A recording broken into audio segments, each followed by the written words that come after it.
It's almost 2025 and we've been thinking through our financial goals for the upcoming year. Maybe you have been too, but today I'm going to share the financial goals that we have set for next year. Hey guys, I'm Marissa and welcome back to my channel. Here we talk about family finance and ways you can budget, save, and make more money for your family. I am married to my husband Jacob and we have 3 little boys who are 4, 2, and 4 months. And we're in the thick of it with this stage of having little kids. We love to set financial goals every year so that we just have something that we are working on accomplishing. I feel like it gives us more motivation to continue on that path and get things done. And you know, this year's financial goals for 2025, I'm going to say they're not super exciting, and I'm so excited that they're not super exciting. Like, there was a season of life when we were working on paying off debt, when we were building our emergency fund. Last year we bought a house and we moved to a different state, and so that was a huge transition and a huge goal. And I'm just hopeful that 2025 is going to be a more normal year. Also, I have been pregnant or breastfeeding every single year, almost consecutively every single month since 2019. So I am done having babies and my little one will turn 1 in August, and my plan then is to stop breastfeeding. So I just am like really looking forward to 2025 of like stepping into this new season of life and like in the season of growing my babies instead of having babies. Anyway, all that to say, I'm excited for this year. I'm excited for what we have planned, and here are some of our goals. First off, our boring financial goal this year is to be investing 20% of our gross income. This was our goal for 2024 as well. We want to do at least 20% of our income, and the way that we are planning to do that is by maxing out 2 Roth IRAs, one for myself and one for my husband. And then we are also going to be maxing out an HSA, a health savings account, which we have a high deductible health plan. That's the only way you could have an HSA.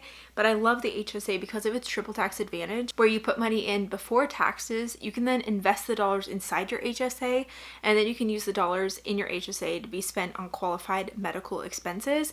It is the only account that has a triple tax advantage, so we want to take advantage of that as much as possible. So we always plan to max it out every year, and with that we don't touch it. So we contribute to it and max it out, but we pay for all of our medical expenses out of pocket separately. So I guess another side goal here is that we'll be saving each month for medical expenses in a sinking fund that we will use whenever the time comes. Like I mentioned, I had a baby this year, so this was an expensive medical year for us.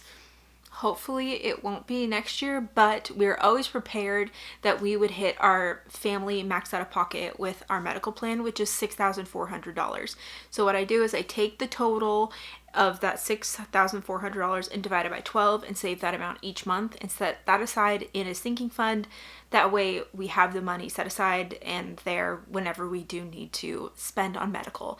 That way I don't hesitate to take my kids to the doctor because I'm worried about we're gonna, hit our deductible. So we just have that money set aside there. So that is another goal, I guess, that we have for 2025. We are also contributing to my husband's 401k through his employer, and that is also making up that portion of the 20% that we are putting towards retirement. Our next goal is to contribute to our son's 529 college savings plans. We have been contributing to college savings since my first was born, and we plan to keep doing that. So we just have a set amount that we contribute to each of their plans. What we're contributing, I know, is not going to cover the full cost of college, but we're doing something and it should be helpful by the time they get to college. I'm also really trying to take advantage of them in their early years, being able to contribute to that because they have lots of time and interest until they get to college age. Saving for your kids' college is important and it's great, it's very helpful, but you should only be contributing to your kids' college if you have your own financial foundation set. So having consumer debt paid off, having your emergency fund, working on your own retirement savings should all be a priority before you're working on saving for your kids' college, because they have time to figure out how they're going to pay for college. You do not have as much time to fund your retirement, and you do not want to be a burden on your kids in your retirement years because you didn't save enough for your retirement. Okay, our next couple goals are pretty fun ones. We first are planning to go to Disneyland in the spring, and I'm super excited about this trip. At Disneyland, kids 3 and under are free. My son will turn 3 in June, so we want to go one more time before we have to pay for him. This is just a little helpful hint of ways to save money. Go right before they're 3 so they're free, but still are a little bit older and like remember it a little more. But you know what? I'm also not against taking your kids to Disneyland when they're little and won't remember it. So we're going to be taking my baby, who won't even be a year old yet, to Disneyland along with a family, and that's fine. So I'm super excited about this trip. We love going to Disneyland. We live in Phoenix, and so it's just a little drive over. But this is going to be the first time in my life that I've stayed at a Disneyland hotel, like on property hotel, and I'm so excited about that. So it'll be fun for the kids, fun for us, and we have been saving for this trip. We save $200 a month into a vacation fund.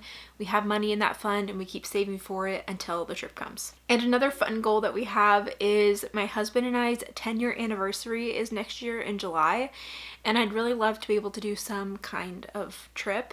It's harder when you have little kids, so my baby will be 11 months by the time our anniversary comes around, so maybe if we did something even like a few months after, but I would like to do some kind of thing, just the two of us would be really special for our 10-year anniversary. It's hard with the kids, and maybe someone can watch them so that we could get away for like a weekend, but we would love to have some kind of like little anniversary getaway. I don't even know what that entails or like where we'd go, what we do. Probably nothing crazy, not like going to the Maldives or Europe or like something, but just some little getaway would be really nice. And yeah, hoping that we can do that for our big 10-year anniversary next year, which is crazy. That's been 10 years. Another goal we have that we really don't have a lot of control over is refinancing our mortgage. So last year we bought a home and the interest rate that we had was 6.625%. And with that, with our lender, we did a special like 1-year interest rate buy down. So for the last year, our interest rate has been 5.625%. So our mortgage is about to go up like $250 a month next month because that interest rate promo is ending. Now, when we bought our house, we bought in the hopes that someday we'd be able to refinance in like the next couple years or something. But we also bought knowing that the payment, even at the 6.625% range, is still something that fit into our budget. So even though it's going up $250 a month, it still fits in our budget. It's going to be okay.